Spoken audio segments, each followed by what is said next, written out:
Boa noite a todos, que Jesus nos abençoe.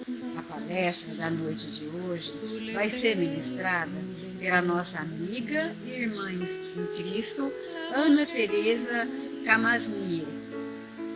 O tema da nossa palestra será: A nova era começa no coração de cada um. Então, meus irmãos, vamos orar? Senhor Jesus, amigo de todas as horas, de todos os momentos, bons ou ruins, está sempre a nos orientar, nos amparar e nos instruir. Nesse momento, agradecemos ao mentor da nossa Casa Espírita Caminho da Luz, gratidão aos anjos guardiões que guardam aquele templo de oração com tanto amor, com tanto desvelo. Nesse momento, Jesus, tão especial, onde estamos todos unidos num só pensamento e num só sentimento para assistirmos à palestra da noite. Que o Senhor possa, Jesus, abrir o nosso canal da inteligência para que absorvamos tudo que a nossa irmã vai falar para a gente. Gratidão, Jesus, pelas nossas vidas. Gratidão por nos amar, Jesus, incondicionalmente. Esse amor tão puro, tão verdadeiro, que a gente busca para nós um amor igual. Esse amor, Jesus, que o Senhor nos dá de graça, não nos cobra nada. A única coisa que o Senhor pede é que nos amemos uns aos outros, como o Senhor nos amou e como o Senhor nos ama. Então, Jesus, eu te convido, nesse momento tão lindo e especial da palestra, vem ficar conosco, Jesus, fazendo companhia enquanto assistimos à palestra. Então, Jesus, sede conosco, hoje, agora e sempre. Que assim seja, Jesus, graças a Deus.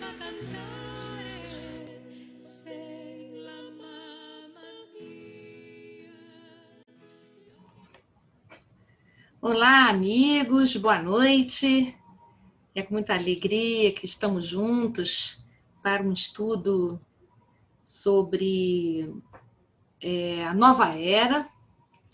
Nós estamos caminhando para a nova era, mas eu gostaria de conversar com vocês hoje que essa nova era começa no nosso coração. Mas para poder chegar lá no coração, vamos ver que o Espiritismo fala sobre esse momento que nós estamos vivendo, né? De transição planetária, que vocês já sabem, que todo mundo fala, mas tem um lugar que isso está realmente descrito, que é na Gênese, o capítulo 18, lá no item 28, em que diz assim: a época atual é de transição. Então, quando a gente fala a palavra transição, já que a gente está falando de transição planetária, essa transição ela é caracterizada por um momento de grande turbulência. Mas quando a gente pensa em transição em outros níveis da vida da gente, a gente vai perceber que tem turbulência também. Né? Quando a gente passa, por exemplo, da transição da adolescência para a vida adulta, tem turbulência. Quando a gente passa da infância para a adolescência, tem turbulência. Quando a gente faz uma transição de carreira, né? Nós também temos uma turbulência da carreira anterior para a carreira seguinte. Quando a gente faz uma transição de país, de lar. Ou seja, transição é para nós algo de bastante confusão. É isso que caracteriza a transição, em que a gente já sente a visita daquilo que vem em forma de sementes, de sinais, a gente já sente, já percebe essa mudança inevitável, né? Imagina um adolescente, né, uma criança virando adolescente, por exemplo, começa a ver seu corpo se transformar sem ele querer que se transforme, não é pela vontade dele, né? Então começam a chegar os sinais de uma maneira vigorosa, mas ao mesmo tempo que ainda está muito presente a situação anterior. Então, a transição ela é caracterizada por esse momento instantâneo em que tem o novo e o velho juntos. E justamente porque tem o novo e o velho juntos, que a gente sente tanto desconforto.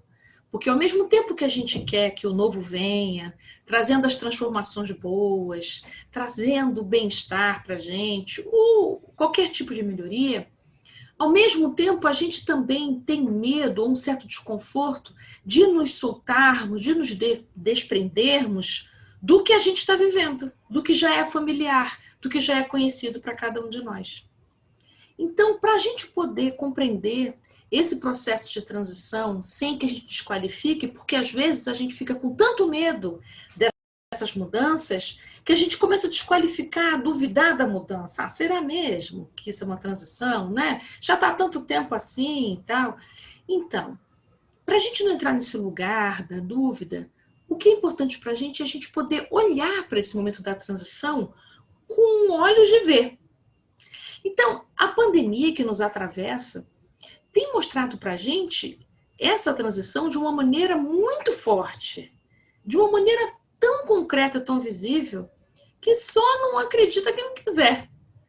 Porque houve uma paralisação de todas as nossas maneiras costumeiras de viver, que mobilizou todos os nossos apegos, que fez a gente olhar para a nossa vida de um outro lugar. Passamos um momento de grande sofrimento, né? Com medo de morrer, medo de ser contaminado, medo de não ter mais emprego, medo de não conseguir sustentar a família, medo de várias ordens.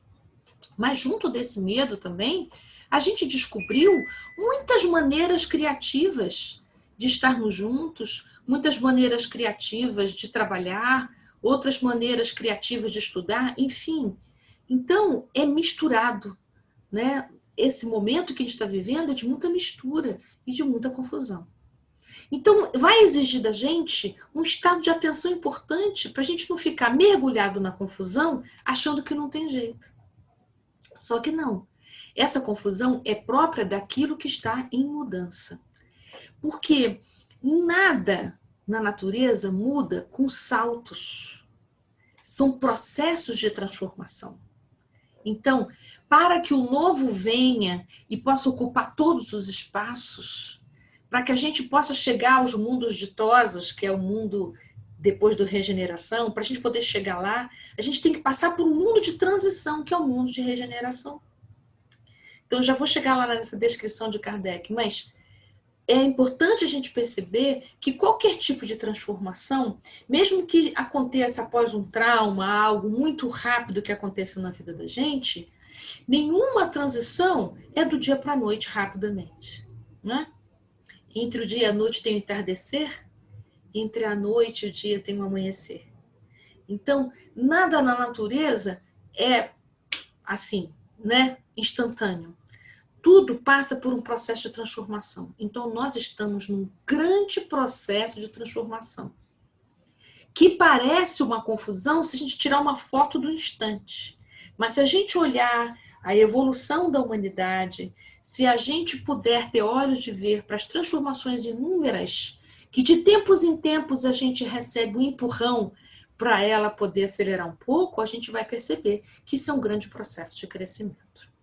Então, assim como acontece com a nossa vida biológica, que as transformações se dão através de um processo até a gente atingir a idade adulta, a humanidade também passa pela mesma coisa, né? Olha que coisa interessante, esse termo que tem aqui na Gênesis, lá no finalzinho do capítulo 18, no item 34, a humanidade também tem suas estações, assim como os indivíduos têm as suas várias idades. Nós estamos passando pelo outono. O que caracteriza o outono, né? Caem as folhas, ficam com os galhos sequinhos, para que possa, na primavera, voltar a florescer. Então, nós estamos vivendo uma fase de outono dura, é verdade. Mas é preciso a gente olhar também lá na frente, o futuro que chama a gente, que nos convoca para esse mundo de regeneração, que é um mundo de transição para os mundos ditosos. Então, Kardec fez essa classificação no capítulo 3 do Evangelho, lá no capítulo das mudas moradas na casa de meu pai, para poder mostrar para a gente que esse mundo que a gente está vivendo, que a gente chama de mundo de provas e expiações, que está acontecendo aqui no planeta Terra, existem outros lugares em que também um grupo de espíritos estão vivendo a fase das provas e expiações. Não é só no nosso que está acontecendo isso, né? Então, a gente está vivendo, nós estamos transitando dessa fase de mundo de provas e expiações, já viemos do mundo primitivo. Então, a gente está no segundo estágio evolutivo. O primeiro dos primitivos, mundos primitivos, agora mundo de provas e expiações. Aí nós temos uma transição, que é o mundo de regeneração, para irmos para os mundos ditosos. Transição por quê, gente? Porque o que caracteriza o mundo de prova e expiação, em primeiro lugar, é que o mal predomina sobre o bem. Para a gente alcançar os mundos felizes, em que o bem vai predominar sobre o mal, a gente tem a transição, porque isso não pode ser repentino. Sair de um estágio em que o mal está prevalecendo sobre o bem, para a gente já viver um bem prevalecendo sobre o mal, tem o processo. Esse processo é o que os espíritos chamam de mundo de regeneração. E é para lá que nós estamos indo. Nós estamos indo, gente, essa palavra fica até estranha, né? Parece que é como se a gente saísse de um estado e fosse para outro. Aí a gente mudou e no outro estado já é tudo diferente. Não é assim. Vai acontecendo uma revolução nos nossos corações. E nós, amadurecidos moralmente, com disposição moral melhor, nós vamos adquirindo condições de poder estar entre espíritos mais elevados, em espaços, lugares, companhias, partilhas mais elevados do que a gente habita nesse momento. Então, de acordo com a nossa elevação moral, de acordo com o nosso amadurecimento espiritual, é que a gente vai conquistando condições de poder habitar mundos melhores do que o nosso. E assim progressivamente, tá? Então, primitivos, provas e expiações, a transição, que é o mundo de regeneração, e aí mundos ditosos e felizes dos espíritos puros, mas lá na frente, que a gente não faz nem ideia como deve ser. O que a gente sabe é que só tem o bem para lá, né? Mas, por enquanto, aqui, o que estamos vivendo? Ebulição, transformação, modificação. Estamos trabalhando o desapego. Sair do apego material, do apego até ao mal que a gente tem, para a gente poder alcançar lugares da nossa alma mais sutis, mais elevados, onde o amor pode prevalecer. Por isso que a gente diz que o bem prevalece, né? Então, nos mundos de regeneração, é como se fosse um momento em que a gente está aprendendo a sair do predomínio do mal, desse peso do mal, para a gente poder habitar a leveza da predominância do bem sobre o mal. Então, esse momento de transição é para o espírito um momento de calma e de repouso, dizem os espíritos, né? Por isso que é tempo de regeneração, para regenerar nossas almas. É muito calo na alma, né? Um pouco de paz espiritual, porque é um mundo de muita turbulência de provas e expiações, de muito sofrimento, muitos séculos de dor, né? Então, nós estamos saindo desse hábito do mal para a gente poder respirar climas melhores. Então, nesses mundos de regeneração, em que a gente está mais liberto das nossas paixões, das quais hoje nós somos escravos, né? Já vou falar aqui das más paixões que nos arrastam tanto. Nós experimentamos ainda sensações e desejos no mundo de regeneração, mas nós temos todos reconhecimento de Deus. Isso que nos falta aqui no mundo de prova e expiação, no mundo de regeneração, esse lugar de transição, é algo comum todo mundo reconhecer Deus como Pai. É uma conquista necessária para a gente. Nós precisamos nos lembrar que somos filhos de Deus, né? Então, se eu pudesse dizer assim, no mundo de regeneração, ninguém se esquece que é filho de Deus, no momento algum. Então, não se esquecer que é filho de Deus é agir como filho de Deus, né? Agir como criatura de Deus. Viver como criatura de Deus é viver como irmão. Então, a fraternidade é natural. Aqui ainda é uma conquista que estamos já adquirindo com muito esforço de entender o meu vizinho como meu irmão. Então, nós estamos aprendendo a nos libertar dos preconceitos. As reencarnações sucessivas, elas têm também isso como finalidade, a libertação dos preconceitos. Porque ora a gente está encarnado num corpo de um jeito, ora a gente está encarnado naquele corpo que eu tanto rejeito, seja de cor, de raça, de religião, seja lá o que for, né? Então, nós viveremos no mundo de regeneração, não a felicidade ainda, porque não é mundo ditoso, mas a gente já respira uma aurora de felicidade. Esse termo é bonito, né? Uma aurora de felicidade, ou seja, a gente já sente uma atmosfera de felicidade. Passamos ainda por provas, mas a gente já consegue viver com mais igualdade. Embora ainda tenha a presença do mal, a gente já consegue ter atitudes com mais frequência no bem. Com mais frequência no bem, para que o bem possa prevalecer sobre o mal nos mundos seguintes, que são os mundos ditosos. Então, preparem-se, né? Preparemos-nos. Estamos em teoria de mundo de provas e expiações para o mundo de regeneração e, consequentemente, para mundos ditosos. O que vai fazer a gente caminhar para lá é a disposição moral para o bem. Então, olha que coisa interessante. É a disposição moral. Então, é a gente poder sair do endurecimento que nos é tão natural. O endurecimento é natural, sim. O endurecimento do nosso coração é natural, sim. Natural, aspas. Natural quer dizer no sentido de ser muito comum no mundo de provas e expiações os corações endurecidos. Endurecidos porque a gente tem muitas falências no amor. Porque nós temos muitos débitos afetivos para curar, para melhorar, para a gente poder transcender. Então, esses nossos débitos afetivos, que deixam os nossos corações tão duros, que deixam os nossos corações tão machucados, é algo que a gente precisa curar para a gente poder habitar lugares melhores, né, a nível espiritual. Então, continuando aí, as dicas importantes dos espíritos para a gente, nós precisamos abrir espaço para ideias progressistas. Isso está lá no item 28. Predisposto para ideias de progresso, para ideias de melhoria, a gente sair da nossa mesquinhez, da nossa escassez, né?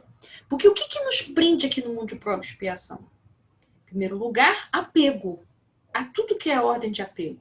Apego ao bem material, apego ao nosso corpo físico, apego ao prazer. Nós somos muito apegados ao dever também, né? Nós não temos muita clareza sobre isso. Somos apegados à nossa imagem moral, que é o que eu quero falar bastante. Nós somos apegados às pessoas, somos apegados a muitos sentimentos, de mágoas, ressentimentos. Então, veja, para a gente poder amadurecer o nosso coração, para que a gente tenha elevação moral suficiente para podermos ser habitantes de mundos de regeneração, nós precisamos desapegar. E não é fácil para a gente fazer essa renovação, né? Esse desapego. Porque nós encontramos muita familiaridade nesse tipo de apego. Para a gente está em casa, né? Então, a gente precisa fazer um trabalho com o nosso coração de começar a desenvolver essa disposição para o progresso, essa disposição para a transformação. A gente sair das zonas de conforto. A gente perguntar para a gente, então, meu coração está disposto a amar? Meu coração está disposto a ser transformado? Meu coração está disposto a alcançar e a conquistar virtudes morais novas? Ou será que eu ainda estou achando que a transição planetária vai se dar e eu depois pego o bonde andando, né? Então, o pessoal pode ir, daqui a pouco eu vou, né? Vocês me puxam, né? Não é bem assim. A salvação começa no coração da gente. Então, somos nós que, regenerados, formaremos um mundo de regeneração. Então, precisa começar um trabalho de regeneração, de cura, de transformação no seu coração hoje. Agora. Porque isso determina o tempo que você vai ficar mais tempo aqui no mundo de prova e expiação ou se você já vai mais seriamente para o mundo de regeneração. Né? Quem de nós não quer ir para o mundo de regeneração, né, gente? Mas isso não é uma questão de querer mental, é um querer do coração. Então, que essas nossas estações de outono, que estamos todos vendo aqui, que está caindo as folhas, né, que estão acontecendo tantas transformações numa aceleração tamanha, possa nos ajudar a nos impulsionar nessa nossa melhoria. Então, vamos conversar sobre a nossa busca de perfeição? Então, olha só, nós, principalmente quem tem esse conhecimento espírita, mas não só quem tem conhecimento espírita, aquele que sabe que a busca da perfeição, que o aperfeiçoamento moral é algo que vai trazer alívio para a gente, de uma certa maneira, é como se a gente quisesse ser anjo do céu, assim, rapidamente. Então, a gente tem um entendimento que, quando a gente for perfeito, a gente vai parar de sofrer. Sim, é verdade. Quando a gente for perfeito, a gente vai parar de sofrer. Mas não é agora. Essa perfeição que diminui o sofrimento, que acaba com o sofrimento, faz parte de mundos mais avançados do que o nosso. No mundo ainda como o nosso aqui, em que o mal prevalece sobre o bem, não é possível para a gente ainda a perfeição. Nós estamos no processo de aperfeiçoamento. Só que em algum lugar, de uma maneira infantil, a gente confunde isso e acha que a gente já pode ser perfeito aqui. Não, ainda não. Nem a felicidade é possível aqui. Aqui a felicidade é relativa. Porque a perfeição aqui é relativa também. Relativa ao quê? Ao grau evolutivo que a gente se encontra. O que a gente entende por perfeição, gente, está muito longe da gente compreender o que é perfeição de um mundo feliz. Então, nós estamos num grau de evolutivo, estamos num processo de aperfeiçoamento. Agora, querer ser perfeito, isso é o máximo da imperfeição. Né? Essa ambição pela perfeição mostra o quanto nós somos infantis, o quanto que a gente é imperfeito mesmo. Então, a gente precisa poder começar a cuidar desse nosso desejo da perfeição. Porque ele esconde, ele encobre a nossa necessidade de trabalho moral. Porque quando eu começo a entrar nesse lugar de que o que eu penso é o que eu penso, o que eu sinto, o que eu percebo, as verdades que eu sei, a minha maneira de ver o mundo é a melhor, quando a gente começa a achar isso, nós estamos muito longe da perfeição. Isso é uma arrogância imensa. Quando a gente quer que o outro veja o que eu vejo, quando eu quero que o outro pense o que eu penso, que sinta o que eu sinto, que tenha as mesmas convicções que eu estou num grau muito baixinho de aperfeiçoamento. E às vezes eu fico achando que esse é um lugar bom, não? Porque eu sei o que é melhor para você. Então, o que os Espíritos vêm dizer para a gente é que qualquer pretensão de perfeição é sinal de pequenez moral. Então, a gente precisa começar a olhar para essa idealização que a gente tem de nós mesmos. Ela nos atrapalha muito. Quando a gente tem uma autoimagem idealizada é isso. Eu me vejo numa determinada idealização, ou seja, eu me vejo num lugar muito bom, porque o que eu penso, o que eu sinto, o que eu vejo é a verdade absoluta. Então, a minha religião é a melhor, né? O meu trabalho é o melhor, a minha maneira de agir é a melhor. Então, quando eu estou nesse lugar, é um lugar perigoso. Perigoso por quê? Porque tudo que pode arranhar a minha imagem, eu sofro. Então, quando alguém fala mal de mim, quando alguém me critica, quando alguém não gosta da minha ação, quando alguém arranha a minha imagem, quando alguém me expõe, enfim. Quando a nossa imagem está arranhada e a gente sofre, é porque eu não suporto habitar um lugar de imperfeição. Para essa! Mas se todos nós somos imperfeitos, por que eu não posso habitar o lugar de imperfeição? Nós somos imperfeitos mesmo.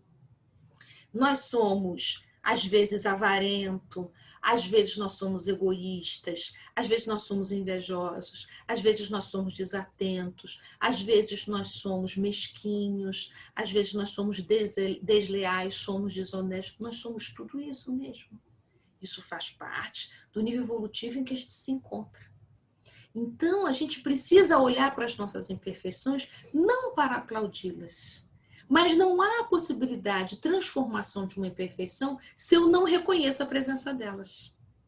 Então, quando alguém me aponta uma imperfeição e eu não as reconheço como minha, quando eu quero negar essa imperfeição, quando eu acho que errado é o outro que está vendo isso, quando eu não paro nem um momento para poder perceber, peraí, pode não ser na totalidade, mas será que em parte, ou uma pequena parte do que meu irmão está falando a meu respeito, não pode se encontrar no meu comportamento e eu estar desligado, não estar percebendo isso? Será que eu não posso, de algum lugar da minha alma, perceber que se nós não estamos inteiros, nem completos, nem perfeitos, qual é o problema de eu apresentar alguma imperfeição? Não é?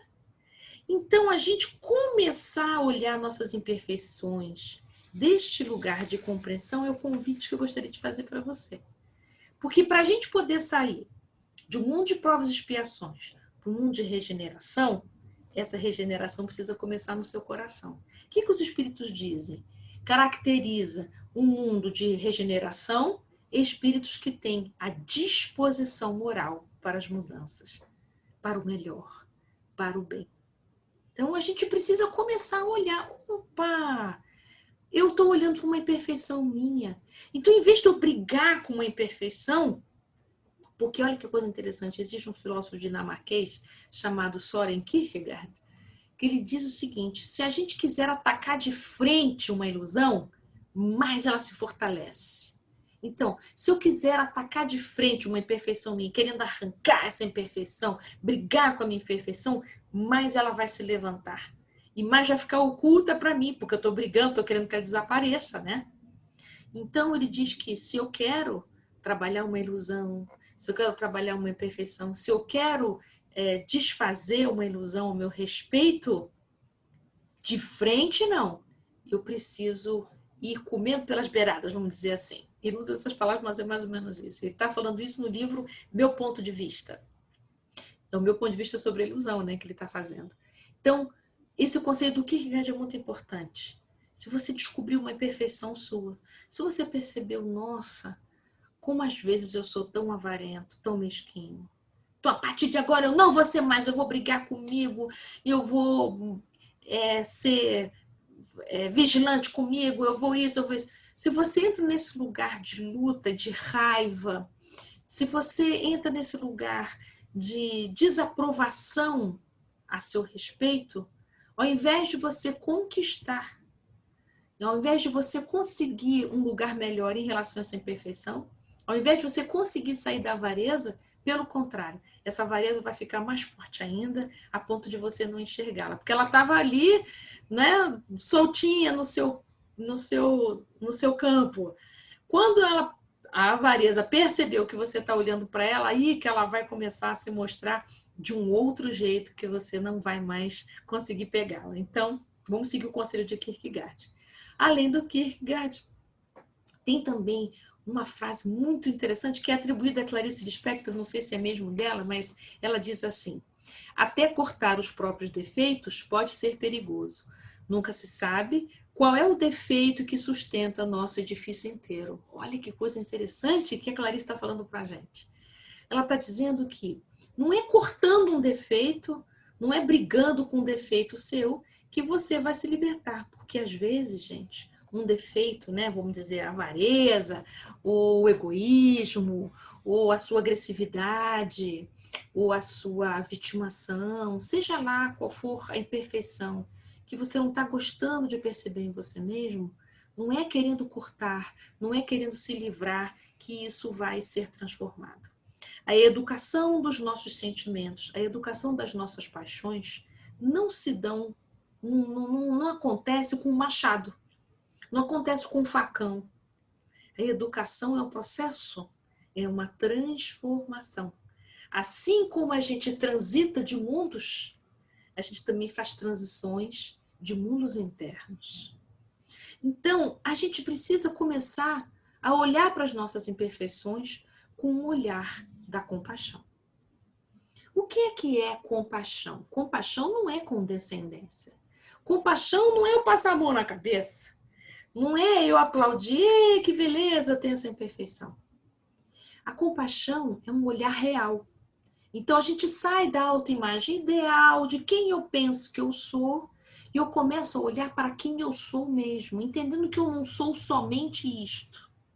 Né? Lembra aquela metáfora que eu contei que os espíritos falam no Evangelho sobre a Terra, né? Se a gente morasse dentro de um hospital, a gente ia achar que o mundo é um hospital. Então, se a gente olhar só a Terra, a gente vai olhar, meu Deus, a humanidade está perdida. Mas não, a Terra não representa a totalidade de todos os espíritos criados por Deus. Claro que não, gente. Existe mais que um triplo de desencarnado em relação a gente. Então, a gente precisa começar a entender isso. Que a gente tem, às vezes, a visão muito curta a nosso respeito. Muito restrita, assim como a gente tem a respeito do universo, muita restrição do nosso olhar em relação ao que é a espiritualidade, a gente também tem essa mesma restrição em relação a nós mesmos. Então, essa imperfeição que você localizou, opa, que beleza, é hora de você se parabenizar. Opa, consegui perceber uma imperfeição.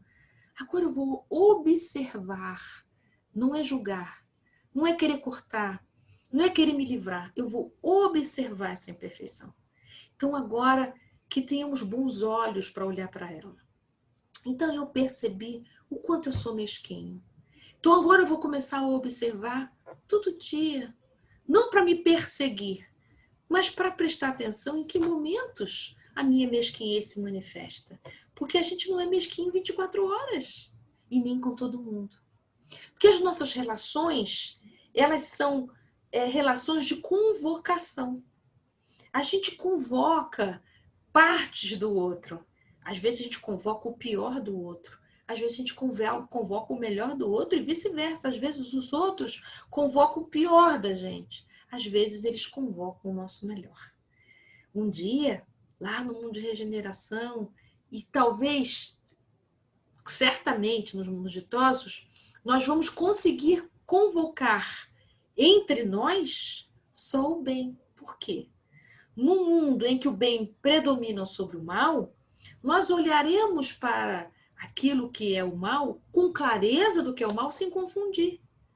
Porque enquanto a gente está aqui no mundo de prova e expiação e a gente confunde o mal com o bem, a gente convoca o pior do outro e ainda gosta. Né? Vou dar um exemplo para vocês. Por exemplo, se eu sou irônico, o que eu convoco com a minha ironia no coração do outro? Eu vou convocar o quê nas pessoas que convivem comigo, com a minha ironia? Eu convoco o deboche do outro, ou eu convoco o afastamento do outro. Não é? Se eu tenho um comportamento de gritar com muita frequência, o que eu convoco nas pessoas? Ou eu convoco gritaria, o outro também se comporta comigo para vencer o meu grito, ou o outro se comporta comigo na submissão, para não compactuar com a gritaria, mas como não consegue dialogar comigo, vai para a submissão, que também não é bom. Vamos imaginar que eu tenho um comportamento de ser muito vitimado, que isso é uma imperfeição terrível também, né? Sempre na vitimação, sempre na queixa. O que eu convoco nas pessoas que se relacionam comigo? Ou elas ficam mais vitimadas do que eu, ou elas vão querer ser salvacionistas, dizer para mim como que minha vida tem que ser. E se eu me relaciono com o outro através da retração, do afastamento, o que eu convoco no outro? Ou eu convoco afastamento também, se eu me afasto, ou também se afasta, fica bem longe de mim, ou eu convoco no outro a invasão, o que me deixa mais afastado ainda, uma coisa horrível. Então, preste atenção nisso, né? Como é que a gente convoca o pior do outro?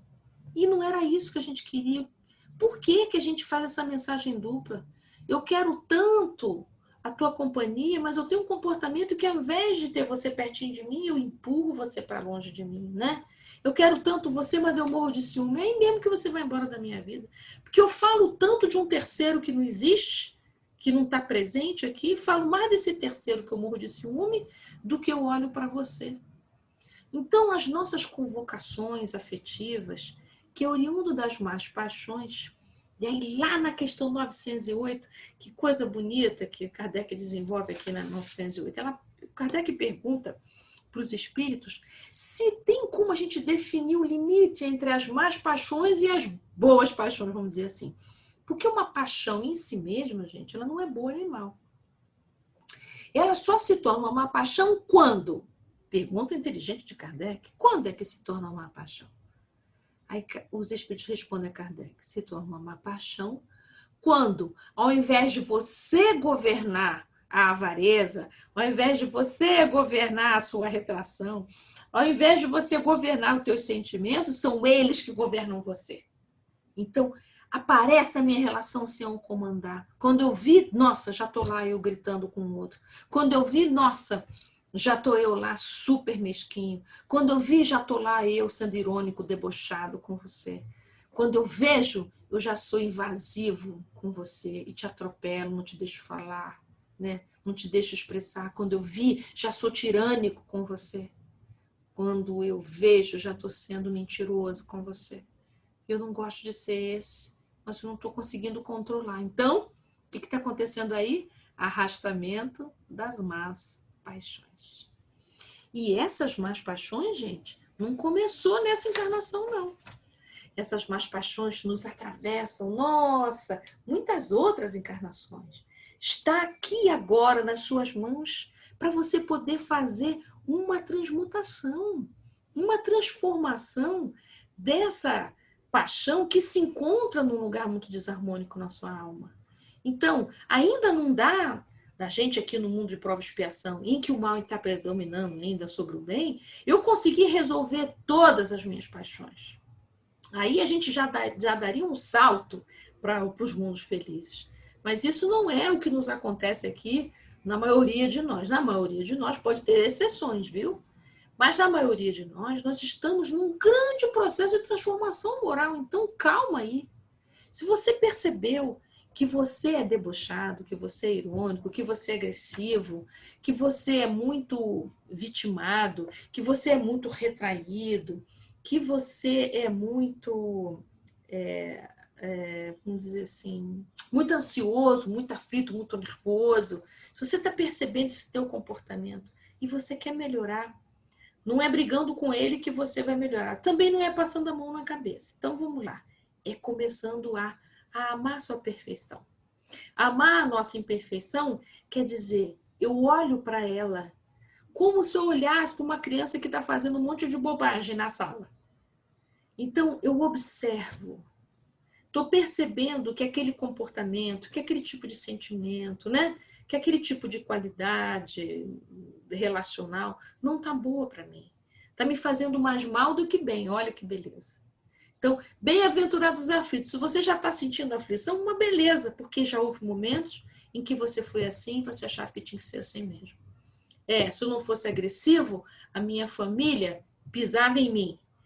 Se eu não gritasse, se eu não fosse violento, eles seriam violentos comigo. Eu sei. Você já passou por situações em que você precisou ser desse jeito para você poder sobreviver.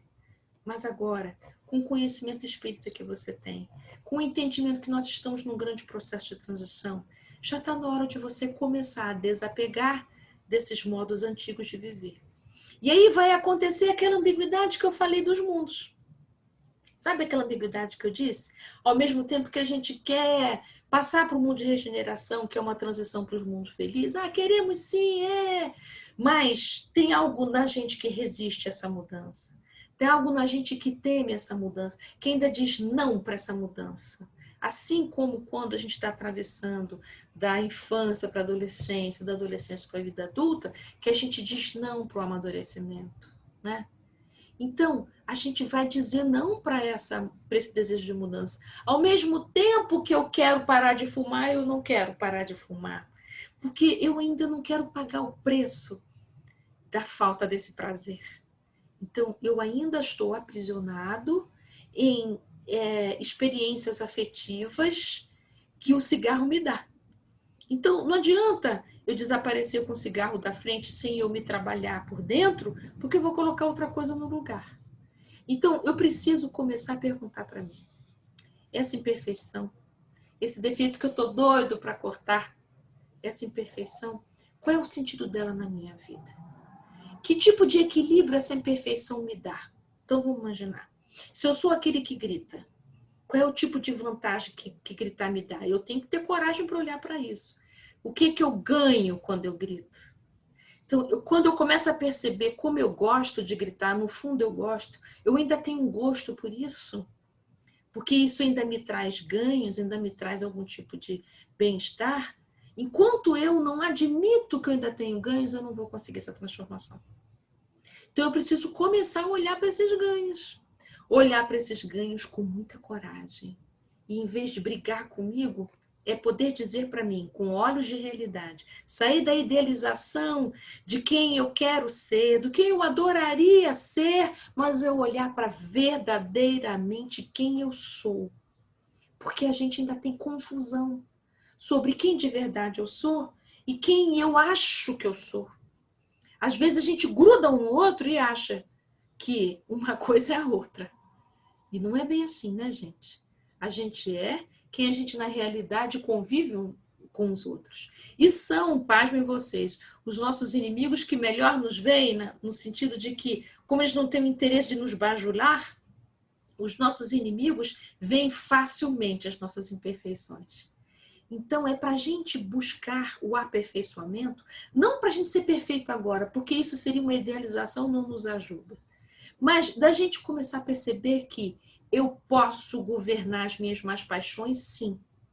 Porque na questão 645 do Livro dos Espíritos, os Espíritos dizem que o arrastamento é grande, mas ele não é irresistível no sentido de que nós não estamos à mercê das nossas más paixões fatalisticamente. Nós temos algum grau de livre-arbítrio que a gente pode se trabalhar, a gente pode investir para a gente ganhar um pouco mais de liberdade entre nós e as nossas paixões. Né? Nós não estamos aqui como animais subjugados aos instintos. Nós somos espíritos dotados de livre-arbítrio que temos a possibilidade, mesmo que pequenininha, de começar a pensar sobre nós mesmos, sobre as nossas reações, sobre a nossa maneira de ser e começar a observar. Quando a gente começa a se observar, a gente se afasta um pouquinho das nossas paixões, né? Quando a gente começa a olhar, nossa, como eu tenho sido rígido lá na minha casa espírita com os meus companheiros, como eu tenho sido crítico, perfeccionista. Em nome de que eu estou sendo esse juiz? Para que eu estou sendo esse juiz? Né? O que eu ganho sendo esse juiz? Então, aí eu começo a perceber lá o que está sendo o meu grande prazer. Ao invés de eu investir em ser uma pessoa mais amorosa com os meus companheiros, eu estou investindo em querer consertar todo mundo. Esse lugar não é gostoso para ninguém, gente. Ninguém gosta de ter um companheiro que está o tempo todo consertando a gente, né?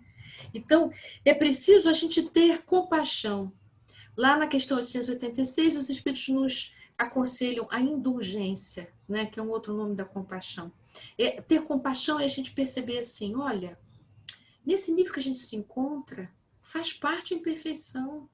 Então, vamos olhar para ela com um olhar compassivo e a gente poder se perdoar. Não para a gente passar a mão na nossa cabeça e continuar repetindo os erros, mas que a gente possa dizer para a gente mesmo, nossa, eu fui de novo impulsivo, eu fui de novo agressivo. Então, eu posso chegar para o meu irmão e dizer, olha, meu irmão, eu sinto muito. Eu ainda não consegui ser melhor com você, mas eu queria te dizer, sinto muito pela dor que te causei. Eu estou me esforçando para poder ser menos impulsivo. Aí você pode começar esse trabalho com você. Me esforçar para ser menos agressivo. Me esforçar para ser menos avarento. Me esforçar para começar a ser menos controlador. Me esforçar para ser menos crítico, né? Para ser menos debochado, para ser menos irônico, para ser menos desqualificante dos meus amigos, dos meus companheiros, para ter menos preconceito com os outros, né? Mas para eu poder entender que eu estou precisando ser menos, eu preciso reconhecer que eu tenho sido. Né? Então, a gente poder olhar com amor para nós mesmos. Isso é um processo, gente, de amar a si mesmo. Isso é um grande trabalho, né? Amar a si mesmo é isso. Porque amar as nossas faces bonitas, isso é moleza, isso qualquer um faz. O amor a si mesmo não é sobre os nossos pontos bonitos e arrumados. O amor a si mesmo começa a gente poder amar as nossas sombras, amar as nossas imperfeições, amar o que ainda precisa ser trabalhado, amar o que ainda está bruto na nossa alma. Nós somos um diamante precioso, né? Somos filhos da luz. Nós temos luz no nosso coração.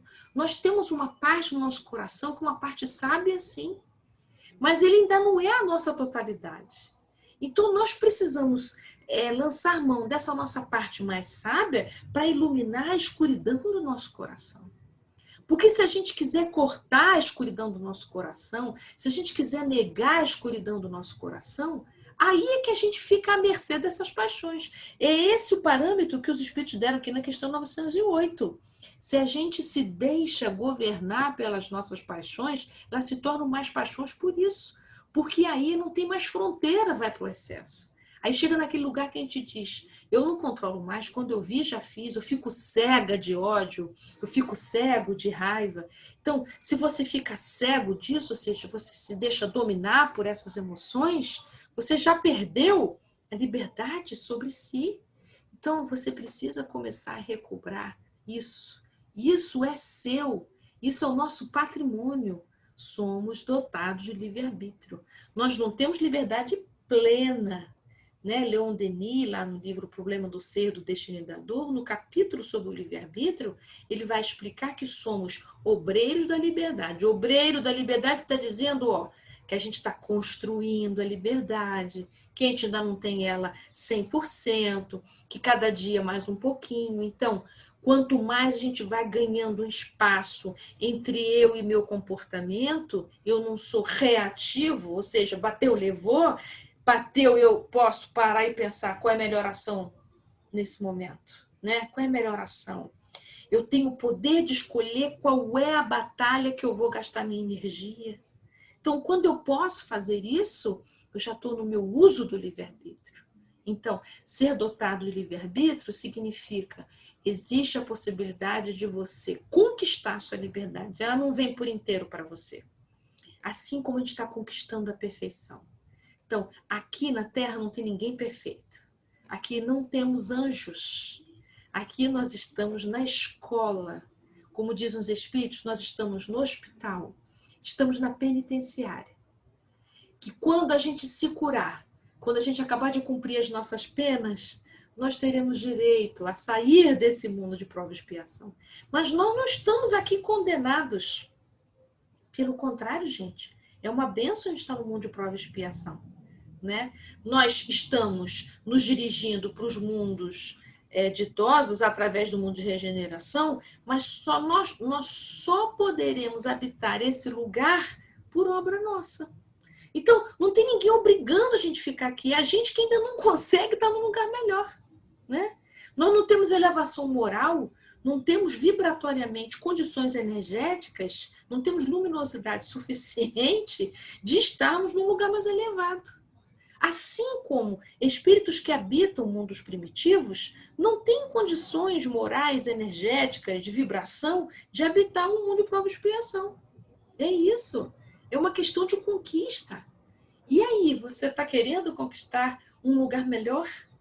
Você está querendo conquistar um paz de espírito para o seu coração?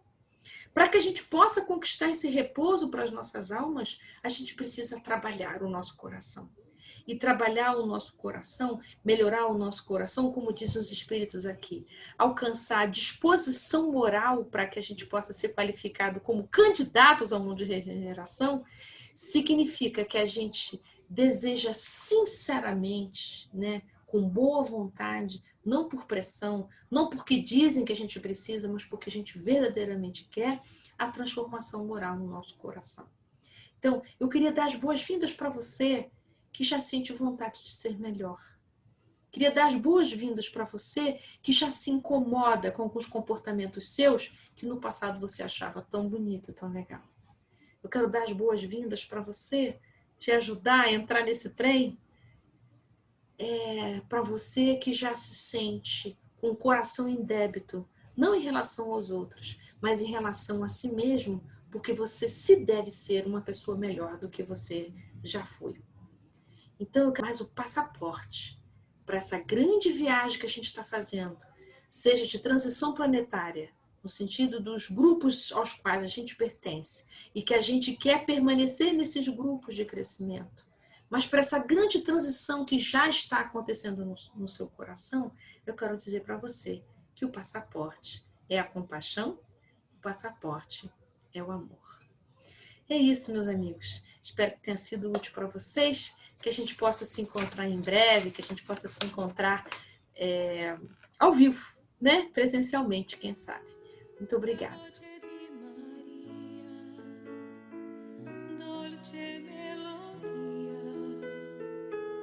Che ci porta al cuore sempre di più nel cuore di Gesù. Le mani di Maria sopra l'anima mia, santa benedizione, la sua protezione per la vita mia. Meus irmãos, depois de ouvirmos essa palestra da nossa irmã Ana Teresa, com tantos ensinamentos em torno do Cristo Jesus, fica aí tudo que ela nos disse para a nossa reflexão no dia a dia. Então, meus irmãos, vamos ao passe. Jesus, irmão amigo, nesse momento, estamos todos aptos a receber a dádiva do passe. Depois de assistirmos essa palestra com tantos ensinamentos, estamos, Jesus, mais pertinho de Ti ainda. Jesus amigo, Pai, amoroso e bom. Sei, Jesus, que nesse momento o Senhor vai estender sobre todos nós os seus braços amorosos. E de suas mãos, Jesus, vão sair energias benéficas, curativas, de paz, de saúde, de refazimento, de amor, de esperança e de fé, Jesus. Fé essa que anda tão diminuída, Jesus. Mas eu sei que o Senhor, com o seu amor incondicional por todos nós, vai revivificar esse amor, vai deixar ele mais vivo, mais confiante, mais terno. Senhor Jesus, na hora que essas energias benéficas forem saindo das suas mãos abençoadas, na hora que elas forem caindo, Jesus, sobre nossa cabeça, sobre cada cantinho do nosso corpo, aonde não está muito bom, aonde Jesus está precisando do seu amparo, da sua cura, do seu refazimento e das mudanças, Jesus, de energias não tão boas para energias benéficas e boas. Pois a gente sabe, Jesus, que tudo que vem de Ti é maravilhoso, é bom, é edificante. Pois só o Senhor Jesus sabe onde dói em cada um de nós. Então, Jesus, nesse momento, estamos todos no aconchego dos nossos lares. Que o Senhor possa, Jesus, criar, passar em volta dos nossos lares, das nossas casas, um cordão fluídico, luminoso, de energia protetiva e curadora.